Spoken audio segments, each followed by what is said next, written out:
The dam that's been built in Ethiopia, it's one of the largest dams in the world, the largest dam in Africa, but it's one of the largest dams anywhere in the world. It was financed by the United States.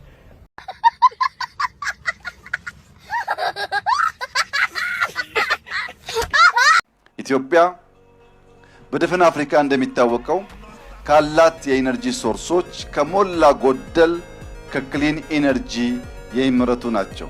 ለዚህም አንዱ ማሳያው የአፍሪካ ግርማ ሞገስ፣ የአፍሪካ የመቻል ማሳያ፣ የአፍሪካ ህዝቦች ከፈለጉና ከወደዱ እንዲሁም ከተደመሩ አንጋፋ ስራ ጀምረው ሊጨርሱ እንደሚችሉ ያሳየው በኢትዮጵያውያን ታስቦ በኢትዮጵያውያን ሀብት ብቻ የተገነባው የህዳሴ ግድብ ለኛ ለኢትዮጵያውያን ኩራት፣ ለመላው አፍሪካ ደግሞ የምሳሌነት ምልክት ነው።